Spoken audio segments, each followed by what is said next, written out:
रहमानिर्रहीम। Dear student, अस्सलाम वालेकुम। हमने इससे पहले एक्सरसाइज 2.4 की बात की थी, लेकिन उसमें जस्ट हमने क्वेश्चन नंबर 1 और क्वेश्चन नंबर 2 के तमाम पार्ट्स को डिस्कस किया था। आज इस एक्सरसाइज के जो बकिया क्वेश्चंस हैं, रिमेनिंग क्वेश्चंस, फिर अब उसकी हम बातें करने लगे हैं। तो सबसे पहले क्वेश्चन नंबर 3 दे रखा है और कहा गया है कि आप D by D x prove करें नीचे दी गई पैरामीट्रिक इक्वेशन की मदद से। आप D by D x prove करें, ये दिए गए फंक्शन हमारे पास जो पैरामीट्रिक में दे रखे हैं, इसकी मदद से आप डी बाई डी एक्स की वैल्यू को मालूम करें। तो हम इसमें सबसे पहले चूँकि एक्स हमें फंक्शन है, थीटा इसमें इंडिपेंडेंट है, तो डी एक्स ओवर यानी डी बाई डी थीटा इधर भी अप्लाई करेंगे और हम इस साइड पे भी अप्लाई हम करते हैं। तो इससे ये तो आ जाएगा D x by D theta, और जबकि इसका 1 बाई थीटा का मतलब ये होता है कि थीटा रेज़्ड टू पावर -1 हमारे पास है। तो हमने डेरिवेटिव इस टर्म का भी लेना है, इस टर्म का भी लेना है। तो थीटा का डेरिवेटिव हमारे पास 1, जबकि पावर शुरू में और पावर में एक कम किया हमारे पास, इस तरीके से हमारे पास ये आंसर आ जाता है। और हम चाहें तो इसको मज़ीद इसको ऐसे लिख सकते हैं और एलसीएम लेने के बाद यही डी एक्स डी थीटा की वैल्यू ये आ जाएगी। अब हमारे पास दूसरी साइड पे एक और फंक्शन वाई भी दे रखा है जो कि थीटा प्लस 1 के इक्वल है। अब इस पर भी हमने चूँकि वाई फंक्शन थीटा हमारा इंडिपेंडेंट, तो डी बाई डी थीटा इधर भी अप्लाई करेंगे और इधर भी अप्लाई करेंगे। ये तो बन जाएगा हमारे पास D Y by D theta, जबकि हमने थीटा पे अप्लाई करेंगे तो 1 और कांस्टेंट पे अप्लाई करेंगे तो 0 आ गया। अब हमारे पास हमें चाहिए डी बाई डी एक्स चाहिए, तो चेन रूल के ज़रिए से हम ऐसा कर सकते हैं, डी वाई से डी थीटा और डी थीटा से डी एक्स हम कर सकते हैं। डी वाई डी थीटा की वैल्यू ये जो 1 है वो हम यहाँ पे हम पुट करवा देते हैं, और डी एक्स और डी थीटा ये हमारे पास वैल्यू है D x over D theta की, जबकि यहाँ पे हमें D theta over D x चाहिए। तो इसका हल यही है कि हम इसका रेसिप्रोकल ले लेते हैं, इसको हमने उल्टा दिया और हमारे पास ये आंसर आ जाता है। अब हम इसका सेकंड पार्ट करते हैं, अगले पेज पे चलते हैं कि ये फंक्शन हमारे पास टी पैरामीटर में दे रखा है और वाई भी टी पैरामीटर में दे रखा है। तो इसमें भी डी बाई डी एक्स मालूम करना है, तो ये हमने लिख लिया और इसको हम डिफ्रेंशिएट करेंगे टी के लिहाज से। तो डी बाई डी टी इधर भी अप्लाई कर दिया, इधर भी अप्लाई कर दिया। ये तो कांस्टेंट है, कांस्टेंट को बाहर लिख लेते हैं और हम इस फंक्शन पे डी बाई डी टी हम अप्लाई करने लगे हैं। आपको याद होगा कि डिनोमिनेटर का स्क्वायर डिनोमिनेटर को छोड़ा और नोमिनेटर का डेरिवेटिव लेना है।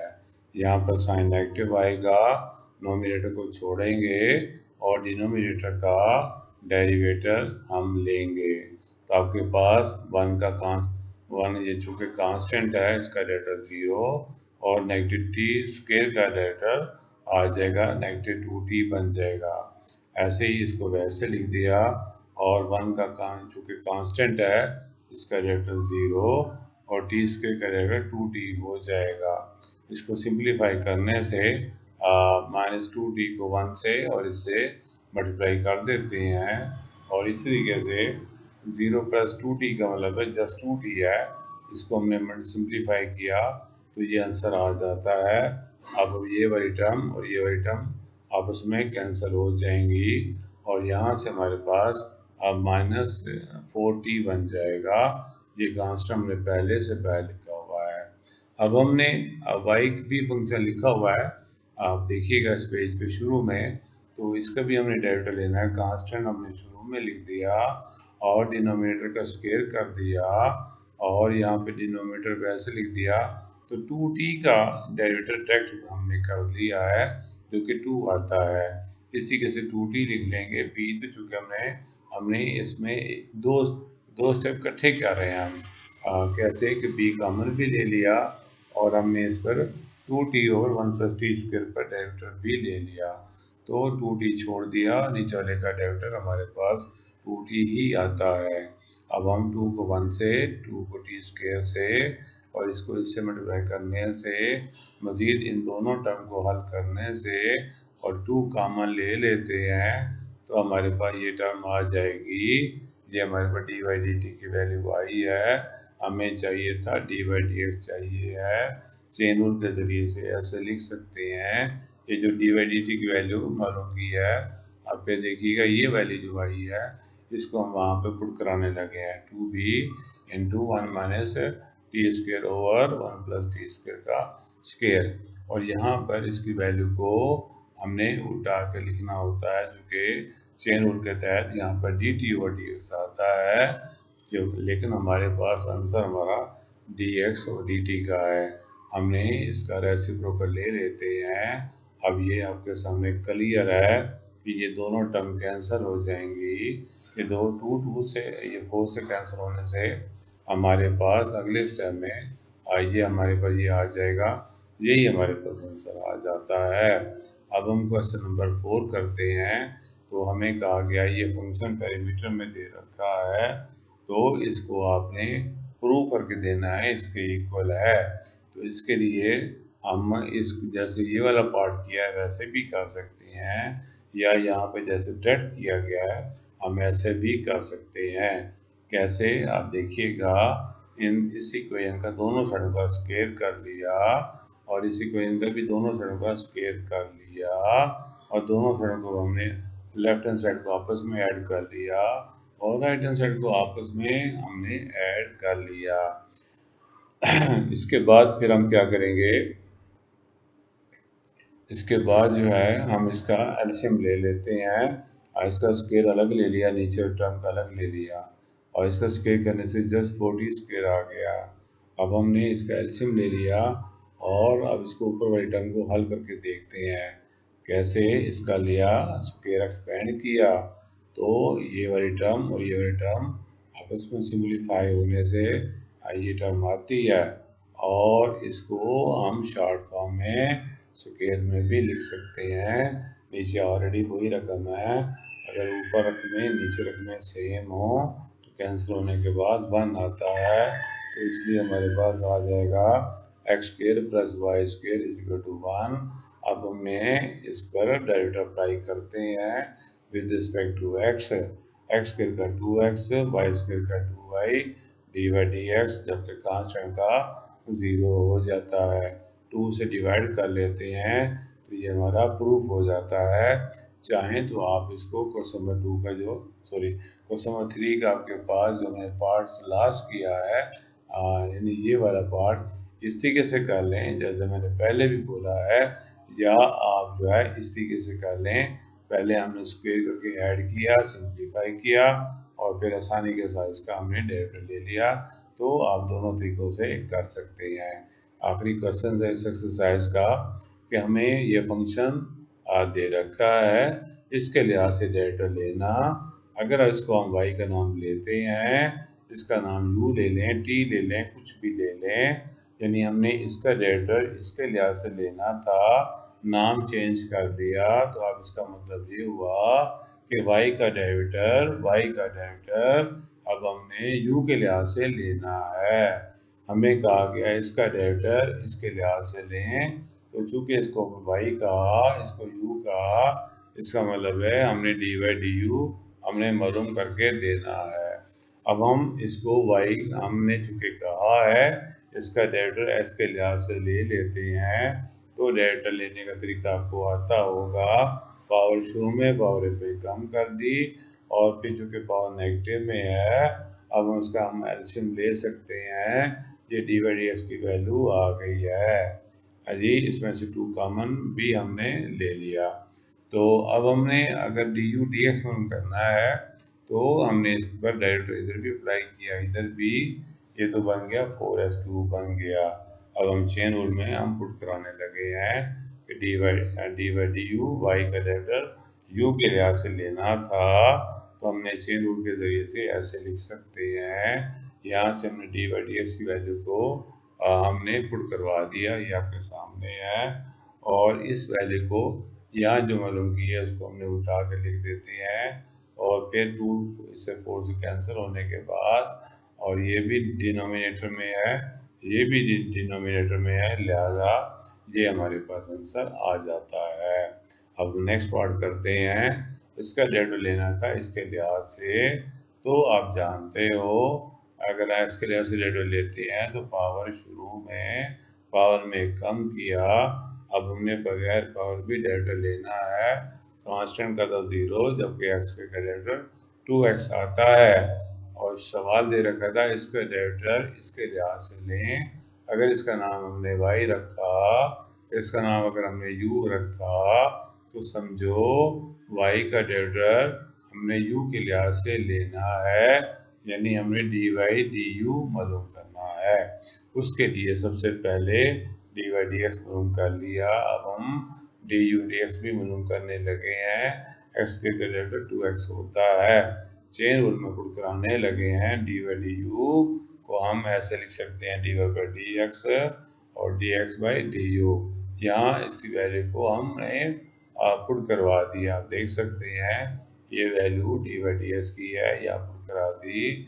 आप देख सकते हैं ये वैल्यू जो है ये हमें दे रखी है, हमें इसको उठाना है, हमें dx du की वैल्यू चाहिए। अब हम 2x और ये भी 2nx है, 2x कैंसिल होकर सिर्फ ये रह जाएगा, ये हमारा आंसर आता है। अब हम इसका नेक्स्ट पार्ट करते हैं। पिछले पार्ट की तरह इसका नाम y रखा, इसका नाम u रखा, इसका डेटा लिया। अब यहाँ पे डी पे डी एक्स नहीं अप्लाई किया, अब आपको समझ आ गई होगी। इसका स्केल लेना है और नीचे रकम को छोड़कर जब ऊपर वाले का डेटा डेट कर दिया है, क्या कर दिया है, डेट कर दिया, यहाँ पर D by D x show नहीं किया, तो इसका डेटा चूंकि 2x आता है, 1 का कांस्टेंट 0 होता है। अब हमें याद होगा इसको छोड़ेंगे और डिनोमिनेटर का डेटा लेंगे, ये आता है। अब रहा सिंप्लीफाई, आपकी मर्जी है, 2x को मल्टीप्लाई करते हैं या 2x, दोनों में से ये दो टर्म है, एक ये टर्म है और एक ये टर्म है, कॉमन ले लेते हैं। यहाँ से एक्स स्क्वायर माइनस 1 और ये माइनस एक्स माइनस 1 हो जाएगा, तो इससे हमारे पास ये दो टर्म कैंसल, ये -2 मल्टीप्लाई करने से ये आ जाता है। ऐसे ही u का डेरिवेटिव भी ले लेते हैं, डिनोमिनेटर का हमने स्क्वायर कर लिया और डिनोमिनेटर को छोड़कर x माइनस 1 का जो ही डेरिवेटिव लिया, x का डेरिवेटिव 1 होता है, -0 आ जाएगा तो वो 1 ही रहेगा। अब हमने ऊपर वाली रकम को छोड़ा और नीचे रकम का भी डेरिवेटिव लेना है। अब हम सिंप्लीफाई करते हैं, x प्लस 1 इस माइनस की वजह से ये आ जाएगा, ये दोनों ये टर्म और ये टर्म कैंसिल हो जाएगी और 1 प्लस 1 2 हमने लिख दिया। अब आपको याद होगा हमने क्या चाहिए, डी बाई डी यू चाहिए, तो हमने यहाँ से डी बाई डी एक्स की वैल्यू को पुट करा दिया और यहाँ से इसकी वैल्यू को हमने उल्टा देते हैं। तो आपके पास सिंप्लीफाई करके तो एक बात समझिएगा, ये एक्स स्क्वायर प्लस माइनस 1 का स्क्वायर है, हम इसको एक्सपेंड करके एक्स स्क्वायर माइनस 1 को ऐसे भी हम लिख सकते हैं, x minus 1 into x plus 1, ये पावर इसकी भी है, ये पावर इसकी भी है। जो ये पावर इसकी देंगे, ये टर्म और ये टर्म कैंसिल हो जाएंगी और जस्ट हमारे पास ये आ जाएगा। अब हमने ये इसको मालूम कर लिया है। अब हम आखिरी पार्ट करते हैं, याद रखिएगा इसका अगला पार्ट भी जैसे ये वाला पार्ट किया वैसे ही करना है, उम्मीद है आप लोग कर लेंगे। तो इसका आखिरी पार्ट करते हैं कि y का डेरिवेटिव हमने यानी समझिएगा, अगर इसको y का नाम दिया, इसको u का नाम दिया, यानी हमने y का डेरिवेटिव u के लिहाज से लेना है। इसके लिए हमने derivative D by D x इधर भी अप्लाई कर दिया, इधर भी अप्लाई कर दिया।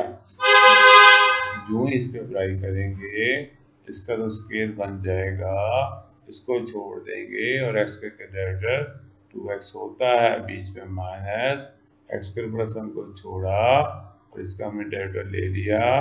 अब हम सिंप्लीफाई करते हैं, 2x कॉमन ले लेते हैं और यहाँ से एक्स स्क्वायर माइनस 1 और माइनस एक्स स्क्वायर माइनस 1 आ जाएगा, और ये टर्म कैंसर, -1 -1 -2, और मजीद हल करने से ये आता है।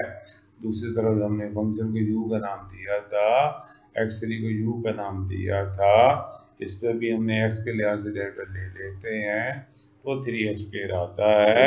अब हम चेन रूल में अप्लाई करते हैं तो d/du बराबर होगा इसके, तो d/dx की वैल्यू, ये जो वैल्यू है हम यहाँ पे पुट कर ली, और dx du की वैल्यू हमारे पास तो du dx की वैल्यू ये 3x के दे रखी है, इसको उल्टा देते हैं ताकि dx du की वैल्यू बन जाए।